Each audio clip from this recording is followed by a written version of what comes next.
قل هل يستوي الذين يعلمون والذين لا يعلمون إنما يتذكر أولو الألباب أشهد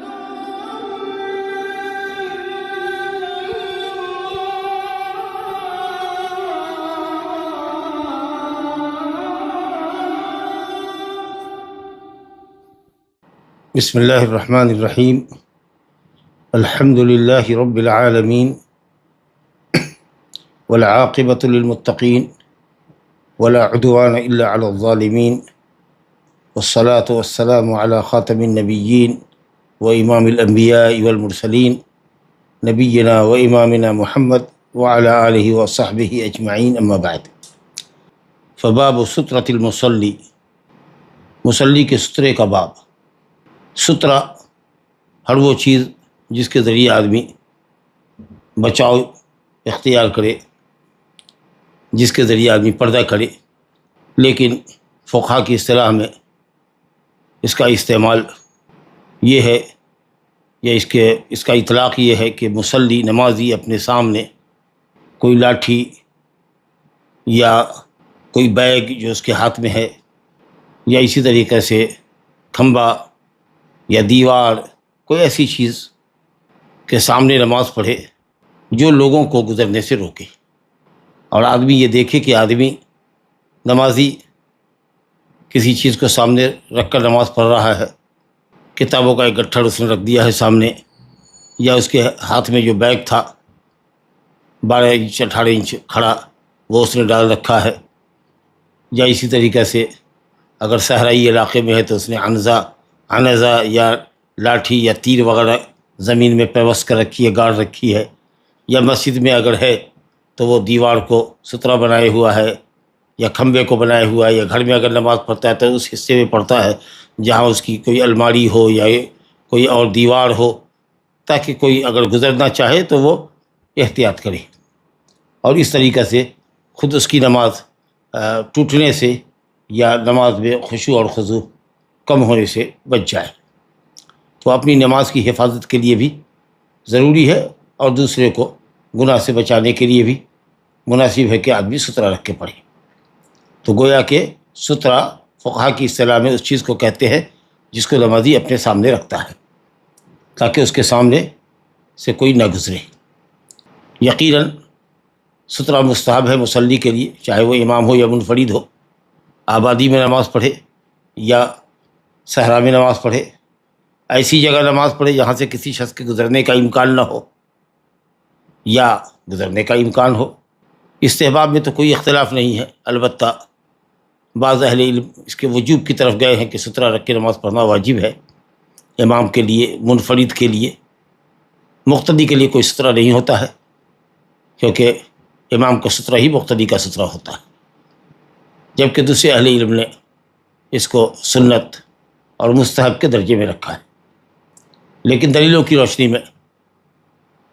سنت مؤکدہ یا وجوب کا قول اقرب الی الصواب ہے۔ بہرحال سترہ جیسا کہ میں نے کہا کہ نبی صلی اللہ علیہ وسلم کی قولی اور فعلی دونوں حدیث سے ثابت ہے، اس لیے سترے کا رکھنا یہ نبی صلی اللہ علیہ وسلم کے حکم کی بجاوری اور آپ صلی اللہ علیہ وسلم کے طریقے کی پیروی ہے، جو بجائے خود ہمارے لیے باعث ثواب ہے۔ اور دوسرا فائدہ یہ ہے کہ آدمی جب سترہ رکھ کے نماز پڑھتا ہے تو شیطان کو اس کی نماز توڑنے کا موقع نہیں ملتا، کیونکہ شیطان چاہتا ہے کہ آدمی کی نماز کو توڑ دے، ایسی چیزوں کو گزار دے، یا کچھ ایسی شکل اور حیت لے کر کے وہ خود گزرتا ہے کہ نمازی اس میں مشغول ہو جاتا ہے، اس کا دماغ مشغول ہو جاتا ہے، اس کا خشوع خضوع ختم ہو جاتا ہے۔ حدیث اذا صلی احدکم فلیصلی الی سترہ، سنن کی روایت ہے، جب تم میں کا کوئی نماز پڑھے تو سترے کی طرف سے نماز پڑھے، سترہ کے سامنے پڑھے، سترہ رکھ کے پڑھے، اور سترے سے قریب ہو، بہت دور سترہ نہ رکھے، سجدے گاہ سے مشکل سے ایک بالش ہٹا کر کے، ایک بالش یا تھوڑا زیادہ، کہ اس میں ایک بکری گزر سکے۔ نبی صلی اللہ علیہ وسلم کے سجدہ گاہ اور آپ کے قبلے کی دیوار کے درمیان ایک بکری کی گزرگاہ ہوتی تھی۔ فرمایا کہ سترہ رکھو اور سترے سے قریب ہو کے نماز پڑھو، شیطان تمہاری نماز کو قطع نہیں کرے گا، کاٹے گا نہیں۔ تو شیطان نمازی کے آگے گزرتا ہے اور چاہتا ہے کہ اس کے قلب کے اوپر اس طریقہ سے متمکن ہو جائے، بیٹھ جائے کہ اس کو وسوسہ میں ڈالے، اور پھر اس کی توجہ نماز کی طرف اور اللہ کی طرف ختم ہو جائے، پھر وہ خشوع خضوع اس کا ختم ہو جائے، قرآن کی آیات اور ذکر میں جو تدبر کرتا ہے نماز کے اندر وہ ختم ہو جائے، پھر وہ بھول جائے کہ اس نے کتنی نمازیں پڑھی ہیں، غلطہ پیچھا کرتا ہے۔ ایک تیسرا فائدہ یہ ہوتا ہے کہ جب آدمی سترہ رکھتا ہے، خاص کر جب سترہ کوئی اونچی چیز ہو، دیوار ہو یا الویرا سامنے کھڑی ہو، یا اسی طریقے سے کیواڑ بند کر کے نماز پڑھے، یا دیوار کو، قبلے کی دیوار کو سترہ بنائے، تو آدمی کی نظر سجدہ گاہ سے آگے نہیں جاتی، اور اس طریقے سے یہ اس کے خشوع اور خضوع کے لیے اور نگاہ کو پس کر رکھنے کے لیے، سجدہ گاہ میں رکھنے کے لیے مناسب ہوتا ہے۔ اسی طریقے سے اگر کوئی سترہ رکھ کے نماز پڑھتا ہے تو وہ چیزیں جو نمازی اور سجدے گاہ کے درمیان، نمازی اور اس کے سجدے گاہ کے درمیان سے گزرنے پر نماز کو باطل کر دیتی ہے، ایسی چیزیں بھی انشاءاللہ نقصان نہیں دیں گی اگر وہ سترے کے باہر سے گزرتی ہے۔ وہ چیزیں جن کا ذکر آئے گا، اور وہ تین چیزیں ہیں، عورت ہے، وہ گدھا ہے، اور کالا کتا ہے، جس کا بیان آئے گا، اس میں اہل علم کا اختلاف ہے، وہ بھی ذکر کیا جائے گا۔ تو اس طریقے سے سترہ رکھنے کے یہ متنوع فوائد ہے کہ نبی صلی اللہ علیہ وسلم کی سنت کی پیروی ہے، دوسرے کہ شیطان کے شر سے بچنے کا ایک بڑا ذریعہ ہے، تیسرے یہ ہے کہ سترہ رکھنے سے آدمی کی نظر دور تک بھاگتی نہیں ہے، بلکہ سترہ اگر اونچی چیز ہو، دیوار اور کھمبا وغیرہ ہو، تو اس کی نگاہ مرکوز رہتی ہے سجدے گاہ پر، اور اس طریقے سے خشوع خضوع اس کا قریب، اس کے دل سے قریب ہوتا ہے۔ اور یہ ہے کہ صاحب سترہ رکھ دینے سے کوئی بھی چیز اگر سترے کے باہر سے گزرے تو اس کی نماز باطل نہیں ہوتی۔ دیکھیے حدیث، پہلی حدیث امام حافظ ابن حجر رحمۃ اللہ علیہ نے اس باب میں ذکر کی ہے، وہ گزرنے والے نمازی اور اس کے سجدے گاہ سے گزرنے والے کے گناہ کے تعلق سے ہے، اور جو بہت سنگین گناہ ہے۔ حدیث کے الفاظ ملاحظہ کیجیے۔ وعن ابی جہیم بن الحارث رضی اللہ عنہ قال قال رسول اللہ صلی اللہ علیہ وسلم لو يعلم المار بين يدي المصلي ماذا عليه من الإثم لكان أن يقف 40 خيرا له من أن يمر بين يديه، متفق عليه، واللفظ للبخاري، ووقع في البزار من وجه آخر 40 خلیفہ۔ ابو جہیم بن حارث، ابو جہیم کا نام ہے عبداللہ بن حارث بن سمہ الانصاری رضی اللہ عنہ، معروف صحابی ہے، حضرت ابی بن کعب مشہور صحابی انصاری کے بھانجے تھے۔ دو حدیثیں ان سے حدیث میں مروی ہے، ایک تو یہ حدیث ہے جو سترے کے باب میں ہے، اور دوسری حدیث یہ کہ اگر آدمی پیشاب کر رہا ہو اور کوئی گزرے اور اس پر سلام کرے تو وہ کیسے جواب دے، اس سلسلے میں ایک حدیث انہوں نے نقل کی ہے۔ اور ایک صاحب تھے ابو جہم، جو کپڑے کی تجارت کیا کرتے جی، جنہوں نے نبی صلی اللہ علیہ وسلم کو دھاڑی دار چادر دی تھی، اور جس میں آپ کی نظر بار بار الجھتی تھی اور نماز سے آپ مشغول ہو رہے تھے۔ یہ چادر کی رنگینی اور اس کی دھاڑی وہ آپ کے نگاہ کو بار بار اپنی طرف کھینچتی تھی، تو آپ نے واپس کر دیا اور کہا کہ لے جاؤ اس کو الی ابی جہم، ابو جہم کے پاس لے جاؤ، واتونی بانجبانیہ و امبجانیہ، اور امبجانی کپڑا لے کر کے، جو کالا ہوتا ہے بغیر دھاڑی کے، یا دھاڑی اس میں کالی ہوتی ہے جو جاذب نظر نہیں ہوتی ہے۔ تو وہ جو صاحب ہے ابو الجہم، وہ قریشی ہے، اور یہ جو ہمارے ہیں ابو جہیم، یا ان کو ابو جہم بھی کہا جاتا ہے، تو ابو جہیم یا ابو جہم، جن کا نام عبداللہ بن حارث بن سمہ ہے، یہ انصاری صحابی۔ حدیث ہے، روایت میں یہ ہے، تفسیر جو سند میں آئی ہے کہ صاحب بسر بن سعید روایت کرتے ہیں، امام مالک کی سند ہے، اور سفیان ثوری رحمۃ اللہ علیہ کی سند ہے، جس کو امام مسلم، امام بخاری نے ذکر کیا ہے، موطا میں بھی یہ روایت موجود ہے کہ صاحب بسر بن سعید کہتے ہیں کہ زید بن خالد نے انہیں ابو جہم کے پاس بھیجا کہ جا کر دریافت کرو کہ رسول اللہ صلی اللہ علیہ وسلم نے کیا فرمایا ہے مصلی کے سامنے سے گزرنے والے کے سلسلے میں، کیا وعید فرمائی ہے۔ تو ابو جہم نے یہ حدیث بیان کی کہ اگر مصلی کے سامنے سے گزرنے والا، لو یعلم المار بین یدی المصلی، مصلی کے سامنے سے گزرنے والا اگر جان لے ماذا علیہ من الاسم، کہ اس کے اوپر کیا گناہ ہے، یعنی گناہ کی سنگینی وہ جان لے، گزرنے والا اگر اس کو یہ پتہ چل جائے، لکان ان یقف 40، لو یعلم یہ شرطیہ جملہ ہوا، اگر جان لے کہ نمازی کے سامنے سے گزرنے کا کیا گناہ ہے، لکان ان یقف 40، تو یہ جواب ہے، تو وہ بہتر سمجھے اپنے لیے لکان وقوفہ 40 سنہ یا لکان وقوفہ 40 خیر لہ، لکان وقوفہ 40 خیر لہ، لکان ان یقف 40 یہ فعل مضارع پر ان ہے، یہ بتاویل مصدر کانا کا اسم ہوگا، خیر لہ اس کی خبر ہے،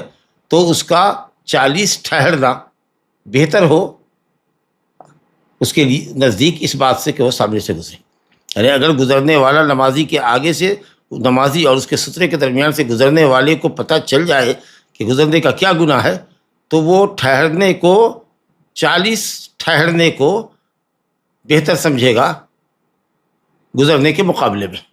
اب یہ 40 کیا ہے؟ تو راوی نے یہ کہا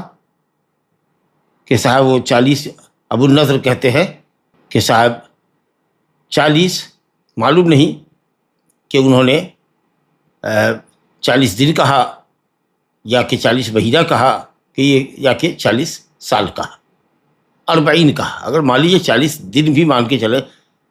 مہینہ چھوڑیے 40 دن مانیے، چلیے 40 دن بھی نہیں 40 گھنٹے ہی مان لیجیے تو بھی بہت بڑی بات ہے. 40 منٹ اگر مان لیجیے تو بھی 40 منٹ، یا تو 2 منٹ آدمی پریشان ہو جاتا ہے اور نکلنے کی اتنی جلدی ہوتی ہے. لا الہ الا اللہ. تو یہ جو مبہم رکھا گیا ہے وہ شاید اسی لیے کہ اس کی سنگینی سننے والے کے قلب و دماغ پر مسلط رہے کہ صاحب 40 معلوم نہیں 40 سال یہ بھی ہو سکتا ہے، جیسے 40 گھنٹے 40 دن 40 مہینے ہو سکتے، 40 سال بھی مراد ہو سکتے. تو کبھی بھی گزرنے کی جسارت نہیں کرے گا نمازی اور نمازی کے سجدے کے درمیان سے کوئی بھی شخص. اگر اس کو معلوم ہو جائے گزرنے والے کو کہ کیا گناہ ہے تو وہ 40 ٹھہرنا بہتر سمجھے گا اس بات سے کہ وہ نمازی کے سامنے سے گزرے. لا الہ الا اللہ. امام مالک رحمۃ اللہ علیہ نے ابو النضر سے بیان کیا ہے. ابو النضر مولا عمر بن عبید اللہ ابو النضر، اور انہوں نے بسر بن سعید سے روایت کیا کہ زید بن خالد نے بسر بن سعید کو ابو جہم کے پاس بھیجا کہ آپ نے کیا سنا ہے رسول اللہ سے نمازی کے آگے سے گزرنے والے کے گناہ کے تعلق سے یا وعید کے تعلق سے. تو ابو جہم نے کہا کہ وہ 40 ٹھہرے. ابو النضر نے کہا کہ لا ادری، میں نہیں جانتا کہ ابو جہم نے 40 دن کہا تھا کہ 40 مہینہ کہا تھا کہ 40 سال کہا تھا. راوی کو شک ہے. بہرحال انہوں نے بیان نہیں کیا. سیاق تو یہ بتا رہا ہے کہ راوی نے بیان کیا ہوگا 40 دن یا 40 مہینہ، لیکن یہ شاید بھول گئے اور اسی لیے انہوں نے 40 پر اکتفا کیا اور اس کی تفصیل نہیں بتائی. اس کے بعد مؤلف نے بتایا ہے ووقع، کہتے ہیں متفق علیہ روایت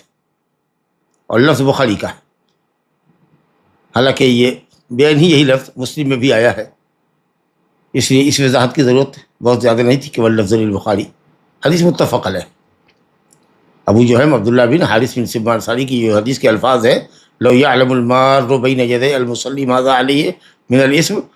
لکان ان یقف 40 خیر له من ان یمر بین یدی. اگر گزرنے والے کو، نمازی کے سامنے سے گزرنے والے کو پتہ چلے یا جان لے کہ اس پر کیا گناہ ہے تو وہ 40 ٹھہرنے کو بہتر سمجھے اپنے لیے اس بات سے کہ نمازی کے سامنے سے گزرے. متفق علیہ. بخاری مسلم کی روایت ہے، اور نہ صرف یہ بخاری مسلم کی بلکہ مسند احمد میں بھی ہے، سنن اربعہ میں بھی ہے اور دوسری کتب کے اندر بھی ہے، گویا رواہ الجماعہ. اس کے بعد فرمایا ہے ووقع فی البزار، بزار میں یہ جو حدیث آئی ہے من وجہ آخر دوسرے سند سے آئی ہے، ابو ہریرہ رضی اللہ عنہ سے روایت ہے. بزار میں ابو ہریرہ رضی اللہ عنہ سے روایت ہے، بسر بن سعید کی روایت بزار. لا حول ولا قوة، نہیں وہی حدیث ہے، سند وہی ہے. کہتے ہیں کہ بسر بن وہ جو ہے ابو جہم والی ہی حدیث ہے. کہتے ہیں کہ جو مسند بزار میں روایت آئی ہے من وجہ آخر دوسری سند سے، اب وہ ہے سفیان ابن عیینہ کی سند. غور کہ یہ وہ حدیث جو متفق علیہ ہے یہ امام مالک کے حوالے سے ہے اور سفیان ثوری کے حوالے سے. بزار میں جو روایت ہے وہ سفیان ابن عیینہ محدث سے روایت ہے، اور یہ روایت بسر بن سعید کی ہے. وہ جو پوری حدیث ہے اس کے اندر یہ ہے کہ بسر بن سعید کہتے ہیں کہ ابو جہیم نے مجھ کو بھیجا زید بن خالد کے پاس کہ میں جا کر کے پوچھوں زید بن خالد سے کہ مصلی کے سامنے گزرنے والے کا کیا گناہ ہے. تو انہوں نے کہا کہ میں نے رسول اللہ صلی اللہ علیہ وسلم سے سنا ہے فرماتے ہوئے کہ اگر گزرنے والا جان لے کہ اس پر کیا گناہ ہے، نمازی کے آگے سے گزرنے والے کو پتہ چلے یا پتہ ہو کہ اس پر کیا گناہ ہے، تو وہ 40 خریف ٹھہرنا گزرنے کے مقابلے میں بہتر سمجھے۔ یہاں پر خریف کی وضاحت ہو گئی، معدود کا ذکر ہو گیا۔ 40 تو عدد ہے، اور اس کے بعد جو ہوتا ہے وہ معدود ہوتا ہے، جو 40 کے ابہام کو دور کرتا ہے۔ 40 کیا کہا؟ خریف۔ خریف کہتے ہیں موسم کو جس میں فصل پک جائے، جس میں فصل تیار ہو جائے۔ 4 موسم ہوتے ہیں نا، گرمی، سردی اور موسم بہار، موسم خزاں۔ جی، تو یہ 4 موسم ہے، 4 خریف۔ تو 40 خریف ہے۔ اگر ایک سال میں 4 خریف ہوتے ہیں، 4 موسم ہوتے ہیں، تو گویا کہ 40 خریف موسم جو 4 مہینے کا ہوتا ہے، اس حساب سے اگر آپ دیکھیے تو کم سے کم 10 سال تو ہی گیا۔ 10 سال ٹھہرنے کو بہتر سمجھے، 10 سال ٹھہرنے کو بہتر سمجھے۔ تو یہاں 40 کی وضاحت آ گئی خریف سے، لیکن علماء نے ذکر کیا کہ یہ 40 خریفن والی جو حدیث ہے یہ ضعیف ہے۔ وہ اس طرح کہ ابن عیینہ، سفیان بن عیینہ محدث نے سند اور متن دونوں میں غلطی کی ہے،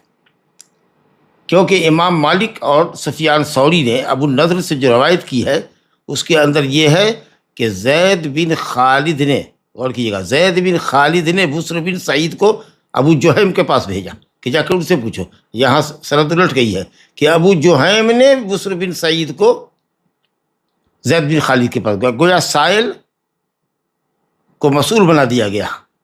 اور جو مسئول تھے اس کو سائل بنا دیا گیا۔ زید بن خالد نے پوچھوایا تھا ابو جہیم سے، اور یہ جو بزار والی سند ہے جس کو سفیان بن عیینہ نے ذکر کیا ہے، اس کے اندر یہ کہ نہیں، ابو جہیم نے دریافت کیا تھا زید بن خالد سے، بالکل سند الٹی ہوئی ہے۔ اور دوسری یہ ہے کہ جتنی جو جماعت نے جو روایت کی ہے مسند احمد سے لے کر کے صحیحین اور سنن اربعہ وغیرہ میں، سب میں یہ ہے 40، بس نہ سنہ ذکر ہے، نہ یوم ہے، نہ خریف ہے، نہ شہر ہے، مہینہ ہے، مطلق ہے 40۔ لکان ان یقف 40، لکان ان یقف 40 خیر لہ من ان یمر بین یدیہ۔ 40 ٹھہرنا، 40 مبہم ہے، اور یہاں خریف بیان کر دیا گیا۔ تو متن میں جو یہ لفظ آیا ہے 40 خریفاً، یہ مالک اور سفیان ثوری کی روایت میں نہیں ہے، اور ظاہر ہے کہ تمام کتب حدیث کے اندر یہ 40 خریفاً یا سنتاً یا یومن کا ذکر نہیں ہے، سوائے بزار کی سند کے۔ اور ظاہر ہے کہ امام مالک اور سفیان ثوری کے مقابلے میں سفیان ابن عیینہ اگرچہ بڑے محدث ہیں، لیکن ان دونوں کے مقابلے میں ان کی اکیلی کی روایت قابل ترجیح نہیں ہو سکتی۔ لہذا امام مالک اور سفیان ثوری سے جو روایت ہے جس کے اندر 40 مطلق ہے یا مبہم ہے، وہی حدیث زیادہ صحیح ہے۔ لہذا یہ 40 خریفاً کا جو جملہ ہے یہ صحیح نہیں ہے۔ اچھا، خوب اچھی بات کہ مسند احمد میں خود سفیان ابن عیینہ سے جو روایت آئی ہے دوسری سند سے، جس کی سند صحیح ہے، اس کے اندر بھی روایت وہی بسر بن سعید والی ہے کہ جس کے اندر 40 مطلق ہے یا مبہم ہے، خریفاً کا ذکر وہاں نہیں ہے۔ تو اس طریقے سے لگتا ہے کہ یا تو ابن عیینہ سے یا ابن عیینہ سے روایت کرنے والے کسی راوی سے غلطی ہوئی ہے کہ اس نے یہاں مسند بزار کی سند میں غلطی ہوئی ہے کہ جس نے خریفاً کی قید لگائی۔ بہرحال یہ جو عدد ہے مبہم یہی صحیح ہے، لکانا ان یقف 40 40 ٹھہرے، یہ بہتر ہے اس کے لیے سامنے سے گزرنے سے۔ یہ مطلق ہے یا مبہم ہے عدد، اور اس کی وجہ بتایا نا کہ صاحب اس کی وجہ یہ ہے کہ معاملہ مفخم ہو اور سنگین ہو گزرنے والے کے سامنے کہ بھئی ہم کو نہیں گزرنا ہے۔ اب بین یدی المصلی کا مطلب بتایا نا کہ مصلی کے سامنے، مصلی کے سامنے کا کتنی حد ہوگی؟ جہاں وہ کھڑا ہوا ہے اس کے قدم کی جگہ سے لے کر کے اس کے سجدہ گاہ تک کی جگہ، یہی ہے بین یدی المصلی۔ اس کے درمیان نہ گزرے، یا ایک بالش اور زیادہ نہ گزرے، جیسا کہ نبی صلی اللہ علیہ وسلم کے سجدہ گاہ اور قبلے کی دیوار میں 3 اعظم 3 ہاتھ کا فاصلہ ہوتا تھا۔ تو کسی نے کہا کہ 3 ہاتھ کے آگے سے گزرے، اور کسی نے یہ کہا کہ سجدہ گاہ سے آگے گزر سکتا ہے، بس سجدہ گاہ کے درمیان سے نہ گزرے، اور کسی نے کہا کہ سجدہ گاہ سے آگے احتیاطاً ایک بالشت اور آگے چھوڑ کر کے گزرے، تو یہ مصلی کے آگے سے گزرنا نہیں ہوگا، اور جس قدر زیادہ دور سے گزرے گا اتنا اچھا ہے۔ چلیے صاحب، تو یہ خریف کا آپ نے سمجھ لیا کہ یہ صحیح ہے۔ اس کے بعد بتا دیں کہ ایک اور حدیث آئی ہے اس باب میں جس کا آپ ذکر کر رہے تھے، کہ ابو ہریرہ رضی اللہ عنہ سے بھی اس باب میں ایک روایت آئی ہے ابن ماجہ میں اور مسند احمد میں، اور طحاوی نے بھی مشکل الاثار میں ذکر کیا۔ وہ یہ ہے کہ اگر کسی شخص کو گزرنے والے کو معلوم ہو کہ کیا نمازی کے آگے سے گزرنے سے گناہ ہوگا تو وہ 100 سال ٹھہرے، یہ اپنے لیے بہتر سمجھے اس قدم سے جو قدم وہ نمازی کے آگے سے اٹھاتا ہے اور گزرتا ہے، 100 سال ٹھہرے، لیکن اس کی سند قوی نہیں۔ اس کی سند میں عبید اللہ بن عبد الرحمن بن موہب، عبید اللہ بن عبد الرحمن ابن موہب ضعیف راوی ہے، لیس بالقوی۔ اور اسی طریقے سے اس کی سند میں عبید اللہ بن موہب کا چچا عبداللہ بن عبد الرحمن بن موہب ہے، وہ بھی غیر ثقہ ہے، سوائے ابن حبان کے کسی نے اس کا ثقہ نہیں کیا۔ تو یہ 100 سال والی جو حدیث ہے وہ بھی صحیح نہیں ہے، اور 40 خلیفہ والی جو حدیث ہے جس کو انہوں نے مسند بزار کے حوالے سے ذکر کیا ہے حافظ ابن حجر نے، اور کوئی ریمارک نہیں کیا ہے، وہ حدیث بھی صحیح نہیں ہے، کیونکہ جو بزار والی سند ہے اس کے اندر سفیان بن عیینہ نے جماعت کی مخالفت کی ہے، امام مالک کی اور سفیان ثوری کی مخالفت کی ہے، اور کتب ستہ نہیں بلکہ کتب سبعہ کے اندر 40 مبہم آیا ہے سوائے بزار کے، مسند بزار کے۔ اور مسند احمد کے اندر جو سفیان بن عیینہ کی روایت ہے وہ بھی جماعت کی روایت کے مطابق ہے۔ تو اس لیے یہ جو 40 خلیفہ کا لفظ ہے یہ سند کے اعتبار سے بھی الٹ گیا ہے کہ زید بن خالد جوہنی سے پوچھوایا ابو جہم نے، جبکہ حقیقت یہ ہے کہ زید بن خالد نے ابو جہم سے پوچھا اور پوچھنے کے لیے بھیجا بسر بن سعید کو۔ تو یہ سند کا گڑبڑ ہے، معاملہ الٹ پلٹ ہو گیا ہے، اور متن میں خلیف کے لفظ کا اضافہ ہے یا وضاحت ہے، اس لیے نہ خلیف کا لفظ صحیح ہے نہ میت و عام کا لفظ صحیح ہے۔ بہرحال یہ جو گناہ کی سنگینی ہے یہ اس بات کی دلیل ہے کہ نمازی کے آگے سے گزرنا حرام ہے، کیونکہ سخت وعید ہے، اور جب وعید جس گناہ پر آتی ہے وہ اس کے گناہ کبیرہ ہونے کی دلیل ہے۔ اور کیوں نہ ایسا ہو، کیونکہ مصلی اللہ کے سامنے کھڑا ہوا ہے، جی مناجات کر رہا ہے، اور آپ گزر کر کے اس کا اٹینشن کو آپ ختم کر رہے ہیں اور اس کی مناجات کو رب تعالیٰ سے کاٹ رہے ہیں اور تشویش پیدا کر رہے ہیں، لہذا وہ شخص گنہگار ہے، اور جس گناہ پر وعید آئی ہو وہ کبیرہ ہونے کی دلیل ہوتی ہے۔ بعض اہل علم نے کہا کراہت، لیکن کراہت سے مراد اہل علم کے نزدیک امام ترمذی نے کہا کہ اہل علم نے کہا کہ مکروہ ہے، تو مکروہ سے مراد مکروہ تحریمی ہے، کیونکہ وعید صرف کراہت تنزیہی پر نہیں آتی۔ اور جیسا کہ ذکر کیا گیا کہ اہل علم کے راجح قول میں یہ ہے کہ صاحب سترے کا حکم یہ ہے کہ وہ واجب ہے، اس کا بیان پھر آگے آئے گا۔ اچھا، یہ جو گزرنے کا مسئلہ ہے نمازی کے آگے سے، کچھ لوگ یہ سمجھتے ہیں کہ حرمین شریفین میں یہ قانون لاگو نہیں ہوگا۔ بہت اچھی بات اہل علم نے کہی کہ نبی صلی اللہ علیہ وسلم نے یہ حدیث کہاں فرمائی تھی؟ مدینہ میں فرمائی تھی، تو مدینہ اور مکے کی مسجد کو آپ نکال دیں گے؟ کیا یہ حدیث نبی صلی اللہ علیہ وسلم نے ہندوستان میں یا پاکستان میں فرمائی تھی؟ ظاہر ہے کہ سعودی میں، وہاں مکہ مدینہ میں فرمائی تھی، تو حرمین کو اس سے کیسے آپ مستثنیٰ کر سکتے ہیں؟ تو حرمین کے اندر بھی سترے کا لحاظ کرنا چاہیے۔ اسی امام بخاری نے باب باندھا ہے، باب سترہ بے مکہ وغیرہ، مکہ ہو یا کہ مکہ کے علاوہ کوئی بھی مسجد ہو یا کوئی بھی جگہ ہو وہاں سترہ مطلوب ہے۔ تو ہاں، البتہ اہل علم نے کہا کہ صاحب لوگوں کو بچنا چاہیے، یا جب حج وغیرہ کے ایام میں ہو تو بہت ازدحام ہو جاتا ہے، تو اس لیے ازدحام کی وجہ سے گویا کہ اس پر عمل کرنا ممکن نہیں ہوتا، لیکن اس وقت بھی اہتمام کرنا چاہیے گزرنے والے کو کہ نہ گزرے، یا خود نمازی کو یہ چاہیے کہ وہ آگے دیوار سے لگ جائے، یا خود نماز اگر پڑھ رہا ہو سنت وغیرہ تو وہ کوشش کرے کہ ممر سے، گزرگاہ سے جہاں لوگ حرم میں گزرتے ہیں اس جگہ کو چھوڑ کر کے اندر صف کے اندر نماز پڑھے، یا گزرنے والوں کو گزرنے دے۔ ریلا جب آدمیوں کا نماز سلام کے بعد گزرتا ہے تو اس کو گزرنے دے، پھر وہ اطمینان سے کسی جگہ کو لازم پکڑے اور وہاں نماز پڑھے جہاں کوئی چیز، جیسے مصحف کا ایک ڈبہ ہوتا ہے یا کھمبا ہوتا ہے، ایسی جگہوں پر نماز پڑھے، تو کوشش کرے کہ صاحب، اور اگر کوئی گزرنے والا ہو تو خود ہی آگے بڑھ جائے اور پیچھے سے راستہ دے دے تاکہ گزرے، کوشش کرے اس حد تک، فاتقوا اللہ ما استطعتم۔ لیکن یہ کہنا کہ یہ حکم حرمین کے لیے نہیں ہے، یہ بالکل یہ ہے بے خبری کی بات ہے۔ بلکہ امام بخاری نے حضرت عبداللہ بن عمر کا اصل نقل کیا ہے صالح بن کیسان سے، وہ کہتے ہیں کہ میں نے ابن عمر کو کعبہ میں دیکھا، یعنی مسجد حرام میں کہ نماز پڑھ رہے ہیں تو کسی بھی شخص کو، گزرنے والے کو گزرنے نہیں دے رہے ہیں، اس کو روک لیں۔ لیکن خود نمازیوں کو بھی چاہیے کہ صاحب لوگوں کی گزرگاہ سے ہٹ کر کے نماز پڑھیں۔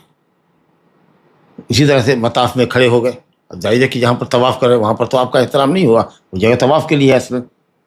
تو اس لیے آپ وہاں پر ہٹ جائیے. لیکن ہاں جب شدید زحمہ ہوتا ہے مکے کے اندر تو بہت قوت سے گزرنے والے کو روکنا یا دفع کرنا یا دھکا دینا نہیں چاہیے، سمجھے کہ. اور گزرنے والے کو بھی چاہیے کہ وہ نمازی کے نماز کا احترام کرے اور وہ بقدر استطاعت اللہ سے ڈرے اور گزرنے کی کوشش نہ کرے. دوسری حدیث اس باب میں آئی ہے کہ سترہ کتنا اونچا ہونا چاہیے. بہرحال اتنا اونچا تو ہونا ہی چاہیے کہ گزرنے والے کو نظر آئے کہ یہ آدمی سترہ رکھ کے نماز پڑھ رہا ہے. اب وہ مثلا مخرۃ الرحل، کجاوے کی لکڑی کا جو پچھلا حصہ ہوتا تھا جس پر سوار جو ہے اونٹ کے اوپر جو پالان رکھا جاتا ہے، اس کے اوپر جو ٹیک لگاتا ہے، بیک ریسٹ جو ہوتا ہے، وہ تقریباً آپ یہ دیکھ لیجیے مٹھی بند کر کے ایک ہاتھ یا کہنے سے لے کر کے اور کلائی کے جوڑ تک کے درمیان کا جو حصہ ہے یہ ہے مثلا مخرۃ الرحل، آخری کدار کا حصہ اتنا ہو، یا اس سے کچھ بڑا بھی ہو تو کوئی نہیں. دیوار ہو، کھمبا ہو جو کئی گنا 10 گنا زیادہ ہوتا ہے اس مقدار سے.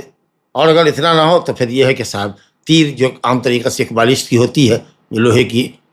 ہوتی ہے اور جس کے اندر پھل بنا ہوتا ہے نوکیلا، تو اگر اس کو مان لیجئے کہ صاحب اگر کچھ حصہ اس کا ایک تہائی گاڑ دیا جائے صحرائی زمین میں یا مٹی میں، اگر گاڑ کر کے آدمی نماز پڑھے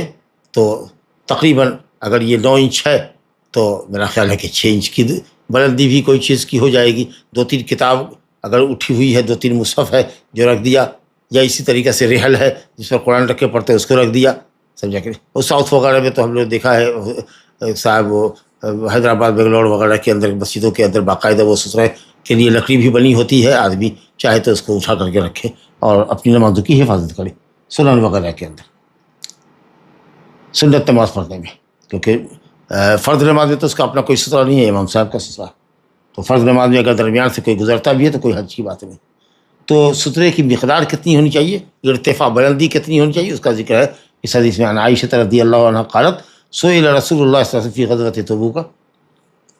عن سترۃ المصلی، مصلی کا سترہ کتنا اونچا ہونا چاہیے، تو آپ نے فرمایا مثل موخرۃ الرحل، مثل موخرۃ الرحل، کجاوے کی لکڑی کا پچھلا حصہ جس کے اوپر آدمی ٹیک لگاتا ہے. آدھا زرہ ہو یا اس سے بڑا ہو یا اس سے چھوٹا ہو، مگر ایسی چیز ہو کہ آدمی اس کو دیکھ سکتا ہو اور رک سکتا ہو. تو یہ مقدار جو ہے یہ تقریبی مقدار ہے، کوئی تحدید نہیں کہ اتنا ہی ہونا چاہیے، اس سے بڑا بھی ہو سکتا ہے، اس سے چھوٹا بھی ہو سکتا ہے، لیکن یہ ہے کہ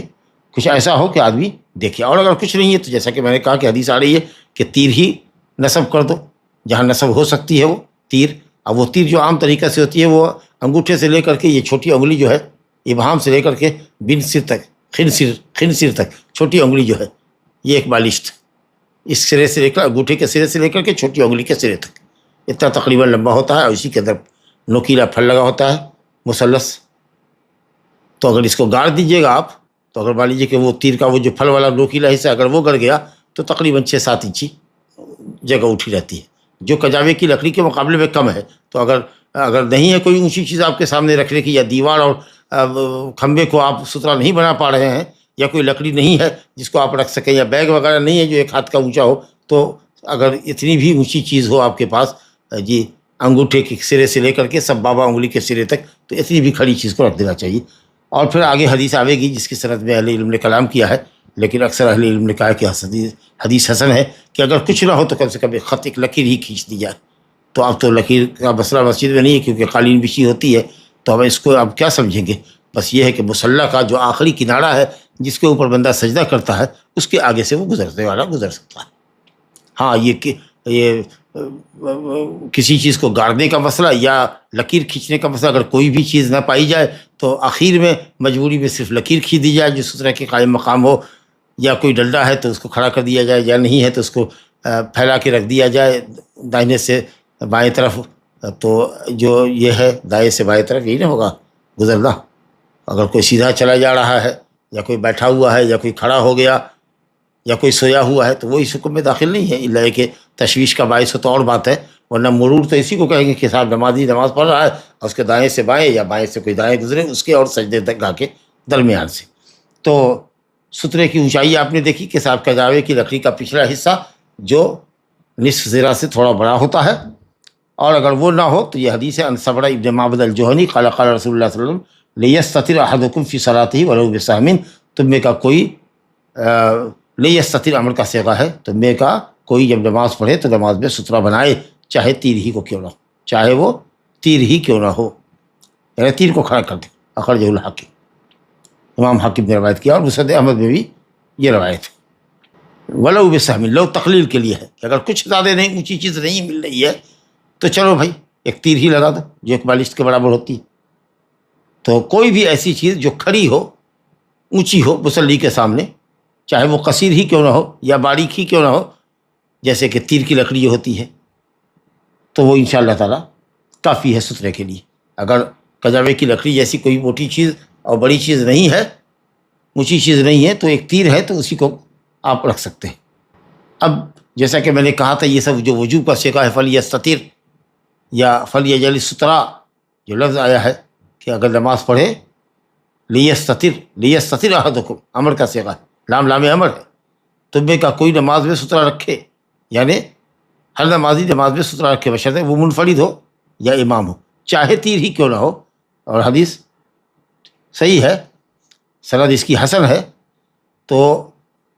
یہ دلیل ہے اس بات کے لیے کہ صاحب سترہ رکھنا واجب ہے، سترہ رکھنا واجب ہے۔ اہل علم کی ایک جماعت اسی طرف گئی ہے، امام محمد بن حنبل رحمۃ اللہ علیہ کا ایک قول یہی ہے کہ سترہ رکھنا واجب ہے۔ محدثین میں ابن خزیمہ وغیرہ کی یہاں بھی یہ واجب ہے، اور ابو عوانہ نے بھی اپنی صحیح کے اندر باب باندھا ہے، باب و ایجاب تقدم المصلی الی سترہ، واجب ہے کہ مصلی سترہ کی طرف بڑھ کر کے نماز پڑھے۔ اور وجوب ہی کا قول امام شوکانی کا ہے اور محدث امام البانی کا ہے۔ یہ لوگ انہی حدیثوں سے دلیل پکڑتے ہیں جن کے اندر امر کا صیغہ آیا ہے، جیسے کہ مسلم میں روایت ہے، لیجعل احدکم بین یدیہ مثل مخرۃ الرحل، چاہیے کہ تم میں کا کوئی بھی اپنے سامنے، لیجعل امر کا صیغہ امر ہے، ضرور رکھے اپنے سامنے، تم میں کا کوئی اپنے سامنے نماز جب پڑھ رہا ہو تو کجاوے کی لکڑی کی طرح پیچھے والی لکڑی کی جتنی اونچی چیز رکھے اور نماز پڑھے۔ اسی طریقے سے روایت ہے ابو داؤد میں صحیح حدیث ہے ابو سعید خدری کی، اذا صلی احدکم فلیصلی الی سترہ ولیدنو منہا، اذا صلی احدکم فلیصلی الی سترہ، جب تم میں کا کوئی نماز پڑھے، اذا صلی احدکم فلیصلی الی سترہ، تو ضرور نماز پڑھے سترے کی طرف۔ یہ سب صیغے امر کے، کہتے ہیں یہ سب صیغے امر کے ہے، اور امر ظاہراً وجوب پر دلالت کرتا ہے، ظاہری دلالت اس کی ہے کہ وجوب ہے۔ اور جمہور نے کہا کہ نبی کریم صلی اللہ علیہ وسلم کے تعلق سے ابن عباس کی حدیث ہے کہ نبی صلی اللہ علیہ وسلم مینا میں نماز پڑھ رہے تھے، الی غیر جدار، آپ نے دیوار کو سترہ نہیں بنایا تھا، الی غیر جدار، کوئی دیوار آپ کے سامنے نہیں تھی۔ اس کا مطلب امام شافعی نے کہا کہ کوئی سترہ نہیں تھا، حالانکہ یہ بھی ممکن ہے کہ کوئی دیوار اگر نہیں تھی، کا ایک مفہوم اگر یہ ہے کہ کوئی سترہ نہیں تھا، تو یہ بھی ممکن ہے کہ دیوار کی شکل میں سترہ نہیں تھا، عنزہ جو آپ کے ساتھ ہوا کرتا تھا، حربہ جو ہوا کرتا تھا لاٹھی سے کہ برابر یا اس سے تھوڑا چھوٹا، جس کے کنارے میں پھل نوکیلا ہوتا تھا، جس کو گاڑ دیا جاتا تھا، تو اس طرح کی چیزیں رہی ہوگی۔ تو یہ بہت صریح نہیں ہے کہ آپ نے بغیر سترے کی نماز پڑھا، بلکہ یہ کہ غیر جدارین پڑھا۔ اب بعض روایت آتی ہے کہ نبی صلی اللہ علیہ وسلم نے صحرائی علاقے میں ایک مرتبہ بغیر سترے کی نماز پڑھا تھا، کہا کہ عنزہ رہا ہوگا، کہا نہیں کچھ بھی نہیں تھا۔ حدیث پہ کلام ہے اہل علم کا، یا پھر یہ کہہ لیجیے کہ جواز پر محمول کیا جائے سمجھا کے۔ اور اسی طریقے سے ایک حدیث ہے، اذا صلی احدکم الی شیء، اذا صلی احدکم الی شیء، بخاری مسلم کی روایت ہے، جب تم میں کا کوئی نماز پڑھے، اذا صلی احدکم الی شیء، کسی چیز کے طرف رخ کر کے یا سترہ بنا کے جب نماز پڑھے جو لوگوں سے اس کو چھپاتا ہو، بچاتا ہو، اور اگر سترہ رکھنے کے بعد کوئی گزرنے کا ارادہ کرے تو اس کو فلیدفعہ، روکے اس کو۔ اذا صلی احدکم الی شیء یسترہ، اگر کوئی یا جب کوئی سترہ کی طرف نماز پڑھ رہا ہو تو اس کو یہ حق ہے کہ گزرنے والے کو روکے۔ اس کا مطلب یہ ہے کہ ضروری نہیں کہ ہر کوئی سترہ رکھ کے ہی پڑھے، جب کوئی سترہ کی طرف پڑھے، اس کا مطلب کہ کوئی بغیر سترہ کے بھی پڑھے، یہ ایسا کہتے ہیں کہ اس میں اختیاری صورتحال ہے، گویا کہ لازم نہیں ہے کہ آدمی سترہ رکھے، لیکن بہرحال دل جو مطمئن ہوتا ہے وہ یہ ہے کہ صاحب تاکیدی سنت سمجھنی چاہیے اس کو، کیونکہ اس کی روایت بہرحال زیادہ ہے اور امر کے صیغے کے ساتھ ہے، تو صرف یہ نہیں کہ صاحب استحباب ہے، بلکہ استحباب مؤکد ہے، جو سنت مؤکدہ کہہ لیجیے یا شبہ وجوب کہہ لیجیے۔ تو جمہور کی دلیلوں کے مقابلے میں جو وجوب کا قول کی دلیل ہے وہ زیادہ واضح اور صریح الدلالت، واللہ اعلم۔ اب یہ ستھرا رکھنے کا ایک فائدہ، جیسا کہ میں نے پہلے ہی بتایا تھا کہ ستھرا رکھنے کا ایک فائدہ یہ بھی ہے کہ کچھ چیزیں جن کا ذکر حدیث میں آیا کہ اگر وہ نمازی کے سامنے سے گزر جائیں، نمازی اور اس کے سجدے کے درمیان سے، اس کے قیام اور سجدے گاہ کے درمیان سے گزر جائے تو نماز باطل ہو جاتی ہے۔ ستھرا اگر رکھ دیتے ہیں تو ستھرے کے آگے سے گزرنے کی صورت میں یہ خطرہ نہیں رہتا ہے۔ اب کیا چیزیں نماز کو باطل کرتی ہیں کہ اگر ستھرے کے درمیان سے یا نمازی اور اس کے سجدے کے درمیان سے اگر چیزیں کچھ گزر جائیں تو نماز باطل ہو جائے گی۔ اس کو دیکھیے مطالعہ، یہ اس میں علماء کا شدید اختلاف ہے۔ چنانچہ ابو ذر غفاری رضی اللہ عنہ سے روایت ہے، ابی ذر رضی اللہ عنہ قال قال رسول اللہ صلی اللہ علیہ وسلم یقطع صلاة المرء المسلم اذا لم يكن بين يديه مثل موخرة الرحل المرأة والحمار والكلب الاسود الحدیث۔ کہتے ہیں ابو ذر غفاری رضی اللہ عنہ سے روایت ہے، فرمایا کہ رسول اللہ نے فرمایا مسلمان کی نماز کو قطع کر دیتی ہے، توڑ دیتی ہے۔ توڑ دینے کا مطلب کیا ہے؟ جو لوگ کہتے ہیں کہ نماز باطل ہو جاتی ہے، یہ امام احمد رحمۃ اللہ علیہ کا راجح قول ہے، اور اسی قول کی نمائندگی شیخ الاسلام ابن تیمیہ نے کی ہے، اور دوسرے محققین علماء نے، وہ کہتے ہیں کہ توڑنے کا مطلب فاسد کر دینا، باطل کر دیتی ہے نماز کو۔ اور جو لوگ کہتے ہیں کہ نہیں کسی چیز کے گزرنے سے نماز باطل نہیں ہوگی، نمازی کی روکنا چاہیے، لیکن اگر کوئی بھی چیز اگر گزر جائے تو باطل نہیں ہوتی۔ ایک حدیث ہے لا یقطع الصلاۃ شیء، لا یقطع الصلاۃ شیء، کوئی بھی چیز نماز کو کاٹتی نہیں۔ حالانکہ حدیث ضعیف ہے، بلکہ ضعیف جداً ہے، جس سے جمہور نے استدلال کیا ہے۔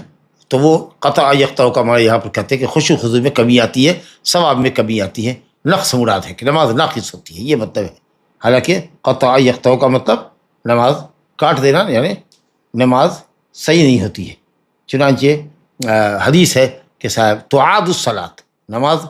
پلٹائی جائے گی اگر نمازی کے آگے سے یہ تینوں چیزیں، مرا حمار عورت گزرتی ہے، اور گدھا گزرتا ہے، اور کلب الاسود کالا کتا گزرتا ہے۔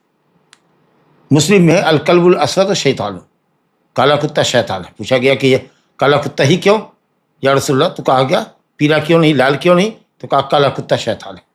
یعنی متمرد ہے، سرکش ہوتا ہے کالا کتا دوسرے کتوں کے مقابلے میں۔ یا ممکن ہے کہ شیطان اس شکل میں آتا ہو، یا یہ ہے کہ شیطان صفت ہے۔ شیطان تو سب میں ہوتا ہے، جن کا تو شیطان جو مشرک کافر ہے وہ تو شیطان ہی ہے۔ شیطان صفت انسان بھی ہوتے ہیں، متمرد سرکش، جو بات نہیں مانتے۔ اور اسی طریقے سے کتوں کے اندر بھی جو کالا کتا ہوتا ہے وہ زیادہ بھوکتا ہے اور زیادہ خطرناک ہوتا ہے۔ تو اسے کہا گیا کہ الکلب الاسود شیطان۔ وَلَهُ، مسلم میں ہی روایت ہے، یہ جو ابو ہریرہ رضی اللہ عنہ سے ہے، اس کے اندر الکلب کا ذکر نہیں۔ حالانکہ ابو ہریرہ کی روایت میں بھی الکلب ہے، الکلب ہے، تو یا تو وہم ہوا ہے حافظ ابن حجر رحمۃ اللہ علیہ سے، یا پھر یہ ہے کہ الکلب صرف آیا ہے، الاسود نہیں آیا۔ تو اگر یہ مطلب ہے کہ کلب بلا صفت اسود کے آیا ہے تب تو ٹھیک ہے، لیکن ابو ہریرہ کی روایت بھی جو مسلم میں ہے اس کے اندر بھی الکلب آیا۔ تو کہا کہ وَلَهُ، مسلم ہی میں ابو ہریرہ رضی اللہ عنہ سے جو روایت ہے اس میں سب الفاظ تو وہی ہیں، صرف کلب کا ذکر نہیں، حالانکہ کلب کا ذکر ہے۔ تو یا تو یہ وہم ہے، یا پھر بتانا یہ چاہتے ہیں کہ کلب کی جو صفت الاسود آئی ہے وہ نہیں ہے۔ صاحب چلیے، اس کے بعد پھر ذکر کر رہے ہیں کہ ابو داؤد میں اور نسائی میں یہ حدیث ابن عباس سے بھی آئی ہے، اس کے اندر آخری جملہ نہیں ہے۔ اب آخری جملہ کیا؟ کہ اگر اس کے سامنے کجاوے کی لکڑی جیسی کوئی چیز نہ ہو تب، یہ جملہ نہیں ہے۔ بس یہ کہ یقطع صلاۃ المرء المسلم، مسلمان کی نماز کو توڑ دیتی ہے کون سی چیز؟ المرأ والحمار والکلب الاسود۔ اذا لم یکن بین یدیہ، یہ جملہ ہے کہ جب اس کے سامنے کجاوے کی لکڑی کے پچھلے حصے، پیچھے کی لکڑی جیسی کوئی چیز نہ ہو، یہ جملہ نہیں ہے۔ یا یہ ہے کہ صاحب اس کے اندر آخری کلمہ نہیں، یعنی الکلب الاسود والا کلمہ نہیں ہے۔ اور ابو داؤد اور نسائی کی حدیث میں عورت کی جگہ جو ہے المرأہ کی جگہ پر ہے المرأہ بالحائض، مرأہ الحائض، عورت کی صفت آئی ہے حائض، اور حائض بالغ عورت کے گزرنے سے نماز چھوٹے گی۔ اس کا مطلب یہ ہے کہ غیر بالغ یا بچی اگر آگے سے گزرتی ہے تو پھر نماز پر کوئی فرق نہیں پڑے گا، نماز باطل نہیں ہوگی۔ تو کہ خلاصہ یہ ہوا کہ یہ 3 حدیث آئی۔ ابو ذر غفاری رضی اللہ عنہ کی حدیث آئی جس کے اندر الکلب الاسود کا ذکر ہے۔ ابو ہریرہ رضی اللہ عنہ سے جو حدیث آئی ہے مسلم میں، وہ کلب تو ہے لیکن اسود کی صفت کے ساتھ نہیں ہے۔ اور ابو داؤد اور نسائی میں کلب کا ذکر نہیں ہے، یا اذا لم یکن بین یدیہ کا لفظ نہیں ہے۔ البتہ عورت کی تقیید یا عورت کی صفت حائض آئی ہے، مراد بالغ عورت، کہ بالغ عورت گزرے گی تو نماز باطل ہوگی۔ یہ تینوں حدیثیں جو آپ نے سنی، ان تینوں حدیثوں کے تعلق سے البتہ وہ جو ایک حدیث ہے نیچے والی ابن عباس والی، اس کے اندر اختلاف ہے کہ یہ موقوف ہے کہ مرفوع ہے، لیکن حدیث دونوں طرح سے آئی ہے۔ بعض اہل علم نے، محقق علماء میں سے بہت سے محقق علماء نے اس کے مرفوع ہونے کو پسند کیا ہے۔ تو یہ تینوں حدیثیں دلیل اس بات کی ہے کہ مصلی اگر سترہ نہیں رکھتا ہے اپنے نماز کے لیے جو اتنا اونچا ہو، جتنا کہ کجاوے کی لکڑی کا پچھلا حصہ یا پچھلی لکڑی ہوتی ہے، تو ان تینوں میں سے عورت، گدھے اور کتے، کالے کتے میں سے اگر کوئی بھی نمازی کے سجدے گاہ کے درمیان سے گزر جائے گا تو اس کی نماز باطل ہو جائے گی۔ اور میں نے عرض کیا کہ جمہور کہتے ہیں کہ باطل نہیں ہوگی بلکہ ناقص ہوگی، اور دلیل پکڑا اسی حدیث سے کہ لا یقطع الصلاۃ شیء، جو حدیث کے انتہائی ضعیف ہے۔ اور ایک قول یہ ہے کہ صاحب عورت کے گزرنے سے اور گدھے کے گزرنے سے تو نماز باطل نہیں ہوگی، البتہ کالا کتا کے گزرنے سے نماز باطل ہو جائے گی۔ اور یہ قول امام احمد اور اسحاق کا ہے۔ وہ اس لیے کہتے ہیں کہ حضرت عائشہ رضی اللہ عنہ کہتی ہے کہ میں نبی کریم صلی اللہ علیہ وسلم کے سامنے ایسے ہی لیٹی رہتی تھی جیسے کہ جنازہ پڑا رہتا۔ حالانکہ لیٹنے میں اور گزرنے میں فرق ہے، دوسرے کہ بیوی میں اور اجنبیہ میں بھی فرق ہے۔ حالانکہ یہ سب جواب تسلیم کرنے پڑے، ورنہ یہ کہا جا سکتا کہ حضرت عائشہ کا اپنا اجتہاد تھا کہ وہ یہ سمجھتی تھی کہ لیٹنا اور گزرنا دونوں ایک ہی ہے، اس لیے انہوں نے کہا کہ میں تو لیٹی ہوتی تھی۔ تم لوگوں نے کیسے ہم کو کتے اور گدھے سے تشبیہ دیا؟ بئس ما عدلتمونا بالکلاب والحمار، تم لوگوں نے بہت برا سلوک کیا عورتوں کے ساتھ کہ ہم برابر میں اتار دیا کتے اور گدھے کے، کہ جن کے گزرنے سے نماز باطل ہوتی ہے، اور تم کہتے ہو کہ عورتوں کے بھی گزرنے سے نماز باطل ہوتی ہے۔ تو یہ ان کی اپنی سمجھ تھی، اپنی سمجھ اور فہم اور اجتہاد کے مطابق انہوں نے یہ سمجھا ہوگا۔ یا اسی طریقہ سے گدھے کے گزرنے سے نماز نہیں باطل ہوتی ہے کہ حضرت ابن عباس گدھے پر چڑھ کے آئے، مونس گدھی پر مینا کے اندر، اور بین یدے بعض صف کے درمیان سے گزرے، یعنی امام کے پیچھے سے گزرے، امام کے آگے سے نہیں گزرے، امام کے پیچھے سے گزرے، سوار ہو کر کے گزرے، اور پورا راستہ پار کیا، یعنی پوری صف پار کی، اور جہاں دیکھتے رہے کہ جگہ کہاں ملے گی، آخر صف کے اندر بائیں جانب جگہ ملی تو وہاں سے گدھی کو چھوڑ دیا، اور گدھی اور کتا آگے کھیل رہا تھا، اور یہ انہوں نے صف کے آخر میں جگہ ان کو ملی تو وہ مل گئے۔ تو کسی نے انکار نہیں کیا، کیونکہ ویسے بھی انکار نہیں کر سکتے تھے، کیونکہ نمازی کے آگے سے گزرنا منفرد اور امام کے آگے سے گزرنا حرام ہے، مصلیوں کا یا مقتدیوں کا کوئی سترہ نہیں ہوتا ہے۔ اور پھر یہ کہ حضرت ابن عباس گزرے ہیں تو گدھے پر سوار ہو کے گزرے، صرف گدھا نہیں گزرا ہے، اور بھی گدھا امام کے اور سجدے گاہ کے درمیان گزرتا تو مسئلہ تھا۔ صفوں کے درمیان سے اگر عورت بھی گزر جائے تو نماز باطل نہیں ہوگی، یہ گدھا گزر جائے تو نماز باطل نہیں ہوگی امام کے، کیونکہ امام کا سترہ مقتدی کا سترہ ہے۔ تو اس لیے اس حدیث سے بھی استدلال کرنا کہ حضرت ابن عباس گدھے پر چڑھ کر کے بعض صف کے درمیان سے گزرے، یعنی مقتدی کے صف کے آگے سے گزرے، امام کے پیچھے سے، تو اس کو اگر دلیل بنایا ہے کہ گدھے سے اور عورت کے گزرنے سے تو نماز باطل نہیں ہوگی کیونکہ اس کا استثناء آیا ہے، تو یہ استدلال صحیح نہیں ہوگا۔ البتہ کہتے ہیں کہ کتے کے سلسلے میں چونکہ کوئی استثناء نہیں ہے، لہذا کتے کے گزرنے سے نماز باطل ہوگی۔ یہ ایک تیسرا قول ہوا۔ پہلا قول یہ ہوا کہ تینوں میں سے کوئی بھی گزرے نمازی کے سامنے، چاہے سترہ رکھے کہ سترہ نہ رکھے، اگر سجدے گاہ کے درمیان سے گزرا نماز باطل۔ وہ تغلیبی قید ہے کہ عام طریقے سے آدمی جو حساس ہے، جس کے پاس دین کا علم ہے، وہ سترہ رکھ کے ہی پڑتا ہے۔ دوسرا قول یہ تھا کہ نماز کسی چیز کے گزرنے سے باطل نہیں ہوگی، ہاں ناقص ہوگی، جیسا کہ جمہور نے کہا، ایقتو کا من ینقص کا۔ اور تیسرا قول احمد اور اسحاق کا ایک یہ ہے کہ صاحب عورت اور گدھے کے گزرنے سے نماز باطل نہیں ہوگی، اور کالے کتے سے نماز باطل ہو جائے گی۔ لیکن راجح قول جیسا کہ آپ نے دلیلوں کی روشنی میں دیکھا وہ یہی ہے کہ صاحب تینوں چیزوں میں سے گدھا اور کتا اور عورت اگر کوئی بھی نمازی کے آگے سے گزرتے ہیں، امام کے یا منفرد کے سجدے گاہ کے درمیان سے، تو نماز باطل ہو جائے گی۔ کیوں؟ اس لیے کہ قطع کی جو حدیث ہے کہ نماز باطل ہو جائے گی، یہ اقوا ہے اس دلیل سے جو عدم قطع کی دلیل ہے، بلکہ ضعیف ہے۔ عدم قطع کی جو دلیل ہے کہ لا یقطع الصلاۃ شیء، حدیث ضعیف ہے، اور ضعیف احکام شریعہ کے باب حجت نہیں ہوتی جی۔ اور میں نے جیسا کہ عرض کیا تھا کہ ابن خزیمہ میں روایت ہے جو مسلم کی شرط کے اوپر ہے، ابو ذر غفاری کی، اس میں ہے تعاد الصلاۃ بممر الحمار والمرأة والقلب الاسود، گدھے کے گزرنے سے، عورت کے گزرنے سے اور کالے کتے کے گزرنے سے نماز پلٹائی جائے گی۔ یہ بالکل دیکھیے واضح کر دیا کہ تعاد کا مطلب نماز کا فاسد ہو جانا ہے، کہ تینوں چیزوں کی یا تینوں میں سے کسی چیز کے گزرنے سے نماز قطع ہو جائے گی، ختم ہو جائے گی، یعنی نماز پلٹانی پڑے گی جی۔ اور اسی طریقے سے ابن ابی شیبہ میں ایک ایسا ذکر کیا ہے کہ صاحب بکر بن عبداللہ المزنی کہتے ہیں کہ میں حضرت ابن عمر کے بغل میں نماز پڑھ رہا تھا، اور ہمارے اور ان کے درمیان سے ایک چھوٹا کتے کا پلہ گزرا اور سامنے سے چلا گیا، ہمارے سامنے سے گزر گیا، یا اس نے راستہ کاٹا تو جو بغل میں تھے ان کی طرف وہ گزر گیا۔ حضرت عبداللہ بن عمر کے سامنے سے نہیں گیا بلکہ ان کے سجدے گاہ سے گزر گیا۔ تو نماز کے بعد انہوں نے کہا کہ تم اپنی نماز پلٹاؤ کیونکہ کتا تمہارے سامنے سے گزرا، میں نہیں پلٹاؤں گا کیونکہ کتا میرے سامنے سے نہیں گزرا تھا۔ تو یہ سب آثار بتاتے ہیں کہ صاحب حدیث جو ابو ذر غفاری کی ہے اور ابو ہریرہ کی اور ابن عباس کی، وہ حدیث جس کی دلالت یہ ہے کہ نماز باطل ہوگی، یہی قول صحیح ہے۔ اور میں نے حضرت عائشہ رضی اللہ عنہ کی روایت کا جواب دیا، علی نے جو جواب دیا ہے کہ ان کا وہ اپنا فہم تھا، اور دوسرے یہ ہے کہ صاحب سونے میں اور گزرنے میں فرق ہے، کہ گزرنے والی عورت کے درمیان حرکت ہوتی ہے، اور پھر بیوی اور غیر بیوی میں بھی تھوڑا فرق ہے۔ چلیے صاحب، اور ابن عباس کی جو حدیث ہے اس کا ذکر کیا کہ وہ گدھی پر سوار ہو کے گزرے تھے، صرف گدھی نہیں گزری تھی، اور وہ بھی امام کے پیچھے سے صف کے آگے سے گزری تھی، جبکہ امام کا سترہ مقتدی کا سترہ ہے، مقتدی کا اپنا کوئی سترہ نہیں ہوتا۔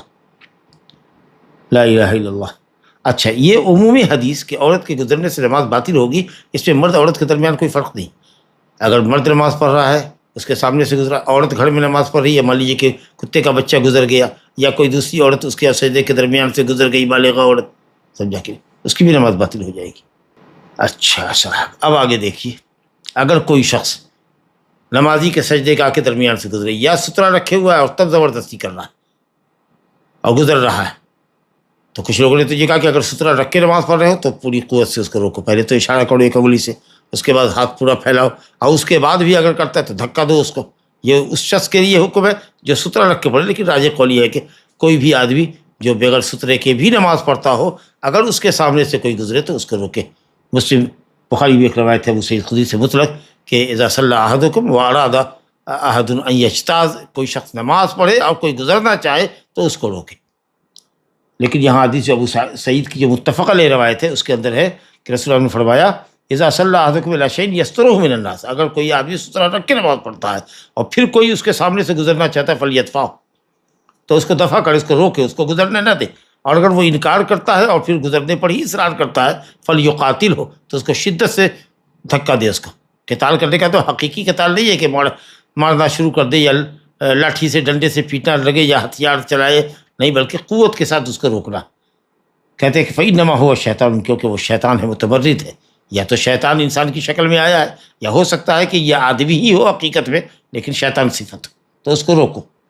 اور ایک روایت میں ہے کہ فإن معه القرین، انسان کے ساتھ بھی تو ایک قرین لگا ہوتا ہے، ایک ساتھی اس کا لگا ہوتا ہے شیطان، جو اس کو برائی پر آمادہ کرتا ہے۔ ہر شخص کے ساتھ ایک فرشتہ اور ایک شیطان لگا ہوا ہوتا ہے۔ تو واقعہ ہے اس حدیث کے اندر، کہتے ہیں ابو سعید خدری کے یہ حدیث کے اندر یہ واقعہ ہے۔ ابو صالح سمان کہتے ہیں کہ میں نے دیکھا ابو سعید خدری کو،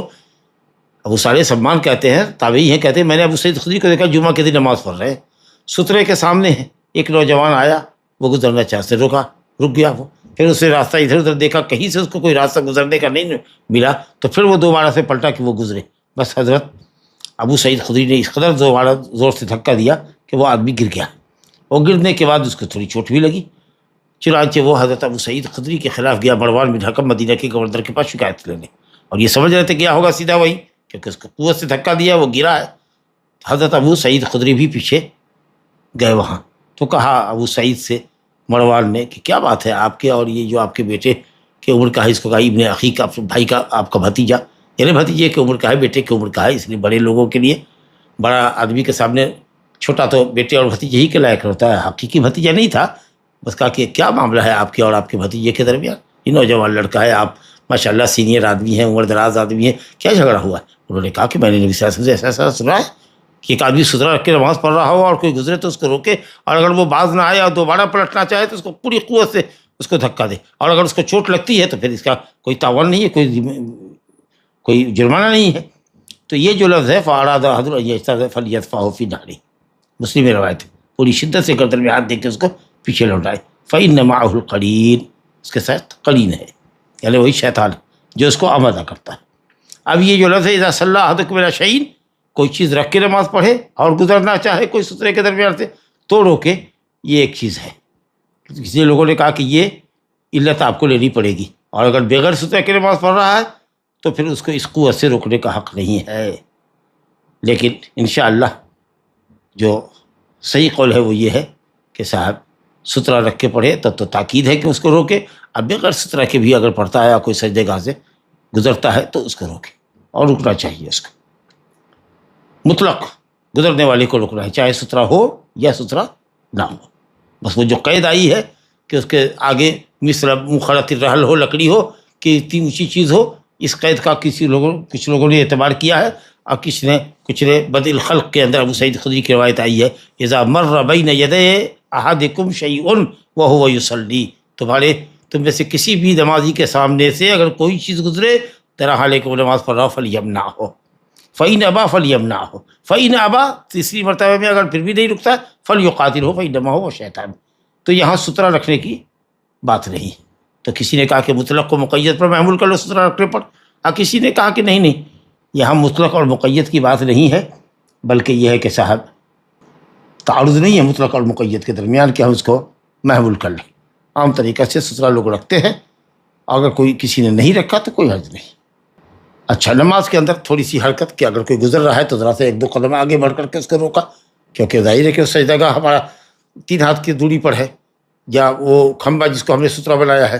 تو اگر یہاں سے ہاتھ نہیں بڑھ رہا ہے تو اگر ایک دو قدم آگے بڑھ کے بھی اس کو روکنے کی نوبت ہے تو روکنا چاہیے، اور اس طرح کی حرکت انشاءاللہ نماز کے لیے کوئی نقصان دہ نہیں۔ اور اس باب کے اندر ایک حدیث ہے کہ اگر سترے میں کوئی بھی چیز نہ پائے، جیسا کہ میں نے پہلے ذکر کیا تھا، ابو ہریرہ رضی اللہ عنہ کی حدیث ہے، قال رسول اللہ اذا صلی احدکم، جب تمہیں کا کوئی نماز پڑھے تو اپنے سامنے، اپنے چہرے کے سامنے کوئی چیز رکھ لے، اگر کچھ نہیں پاتا ہے لاٹھی نصب کر دے، وہ بھی نہیں پاتا ہے تو ایک خط کھینچ دے، پھر گزرنے والا اس خط کے وڑا سے پیچھے سے اگر گزرتا ہے تو نقصان دہ نہیں ہے۔ کہتے ہیں امام احمد نے، ابن ماجہ نے حدیث کو ذکر کیا ہے، اور ابن حبان نے صحیح کہا ہے، اور جن لوگوں نے کہا کہ صاحب حدیث میں اضطراب ہے، حافظ ابن حجر فرماتے ہیں کہ یہ صحیح نہیں ہے بلکہ حدیث حسن درجے کی ہے۔ تو اس حدیث کی گویا کہ آپ نے محسوس کیا کہ اس حدیث کے صحیح اور ضعیف ہونے میں اہل علم کا اختلاف ہے، البتہ حافظ ابن حجر رحمۃ اللہ علیہ نے حسن ہونے کو ترجیح دی ہے۔ وہ اصل میں بات یہ ہے کہ اسماعیل بن امیہ جو اس کی سند کے اندر ہے، اس میں کلام ہے اہل علم کا۔ اسماعیل بن امیہ نے تفرد اختیار کیا ہے، اور اسماعیل بن امیہ نے اپنے شیخ کا نام ذکر کرنے میں اور کنیت ذکر کرنے کے اندر اضطراب ہے ان کو، کبھی وہ شیخ کا نام لیتے ہیں، کبھی کنیت لیتے ہیں، اور کبھی وہ اسماعیل بن امیہ اپنے والد سے روایت کرتے ہیں، کبھی اپنے دادا سے روایت کرتے ہیں، اور کبھی ابو ہریرہ سے بلا واسطہ کی روایت کرتے ہیں۔ اور تیسری بات یہ کہ ابو عمر بن محمد بن حریث جو ہے اس کی سند کے اندر، اس کو بھی اہل علم کی ایک جماعت نے مجہول قرار دیا، لیکن اہل علم کی دوسری جماعت جیسے ابن خزیمہ ہے، ابن عبد البر ہے، ابن حبان ہے، امام احمد ہے، علی بن مدینی ہے، ماشاءاللہ بڑے بڑے علماء نے، حافظ ابن حجر ہیں، ان لوگوں نے کہا ہے کہ صاحب یہ حدیث حسن درجے کی ہے، اور اس کا بہت تفصیل سے حافظ ابن حجر نے فتح الباری میں جائزہ لیا ہے۔ تو کل ملا کر کے حدیث اگر حسن درجے کی ہے تو اگر کوئی چیز نہ ہو جو اونچی چیز ہو جو سترہ بن سکے تو بالآخر آدمی یہ کرے کہ صاحب لکیر ہی کھینچ دے، اور ظاہر ہے کہ یہ چیز تو اب نہیں ہوگی مسجد کے اندر، مسجد کے باہر ہی ہوگی، تو مسجد کے اندر وہ جو لکیر کی جگہ پر جو سجادہ ہے، قالین کا جو آخری کنارہ ہوتا ہے ہر آدمی کے، وہی اس کا مقام ہے، اس کے آگے سے آدمی گزرے، اس مصلی سے، یا اگر کوئی قالین کے اوپر بھی اپنا مصلی بچھاتا ہے تو مصلی کا جو آخری سرا ہے وہ اس کے سجدے کی آخری حد ہوگی، اس کے آگے سے آدمی گزر سکتا ہے۔ اب وہ جو حدیث جو جمہور نے کہا تھا کہ کوئی نہ کسی چیز کے گزرنے سے نماز باطل نہیں ہوتی ہے، اس حدیث کو یہاں ذکر کر رہے ہیں کہ وعن ابی سعید الخدری رضی اللہ عنہ قال قال رسول اللہ لا یقطع الصلاۃ شیء، کوئی چیز نماز کو قطع نہیں کرتی، یہ جمہور کی دلیل ہے، وہی ابو ذر غفاری رضی اللہ عنہ کی حدیث کے مقابلے میں جو ابھی پڑھ کے آئے۔ البتہ اگر کوئی چیز گزر رہی ہے تو اپنی استطاعت بھر پوری طاقت سے اس کو روکنے کی کوشش کرو، دفع کرنے کی کوشش کرو۔ حدیث ابو داؤد میں ہے، لیکن خود امام ابو داؤد نے اس کو ضعیف کہا ہے، اور حافظ ابن حجر کہتے ہیں وفی سندہ ضعف، اس کی سند میں ضعف ہے، بلکہ حدیث کئی اعتبار سے ضعیف ہی نہیں، ضعیف جداً۔ کہتے ہیں کہ اس کی سند میں مجالد بن سعید نام کا راوی ہے جو قابل حجت نہیں۔ دوسری بات ہے کہ اس نے روایت کیا ہے ابو الوداق سے جس کا نام ہے جبر بن نوف البکالی، وہ بھی ضعیف ہے۔ اور تیسری بات یہ ہے کہ مجالد سے اضطراب ہے اس حدیث کے اندر، کبھی وہ مرفوع بیان کرتے ہیں، کبھی موقوف بیان کرتے ہیں. تو اسی یہ حدیث بہت ضعیف ہے. کبار محدثین نے ضعیف کہا ہے، شوکانی نے، البانی نے، شیخ بن باز رحمۃ اللہ علیہ وغیرہ نے اس کو ذکر کیا ہے. اور اس سے استدلال کرنا کہ نمازی کے آگے سے گدھا، کتا، کالا کتا، گدھا، عورت کچھ بھی گزرے نماز باطل نہیں ہوگی، جیسا کہ جمہور کا نظریہ ہے، یہ صحیح نہیں ہے، کیونکہ یہ حدیث ضعیف ہے، جو کہ ابو ذر غفاری کی، ابو ہریرہ کی، ابن عباس کی جو روایتیں ہم 3 پڑھ کے آئے ہیں کہ عورت، گدھا اور کتے کے گزرنے سے نماز باطل ہوتی ہے. ظاہر ہے کہ یہ ضعیف حدیث کا مقابلہ نہیں کر سکتی. ھذا وباللہ التوفیق، صلی اللہ علیہ وسلم علی نبینا محمد وعلی آلہ وصحبہ اجمعین. اگر ہم دیکھیں کہ مسجد میں کوئی بغیر سترے کے نماز پڑھ رہا ہے تو کیا اس کے سامنے سترہ ہم رکھ سکتے ہیں؟ رکھ دے تو اچھا ہے. اگر کوئی بلا سترہ کی نماز پڑھ رہا ہو اور اس نے نہیں رکھا ہے تو من باب الاحسان اس کے آگے اس کے سجدے گاہ سے ایک بالش ہٹا کر کے رکھ دے اور آگے سے گزر جائے. ایک بالش ہٹ کر کے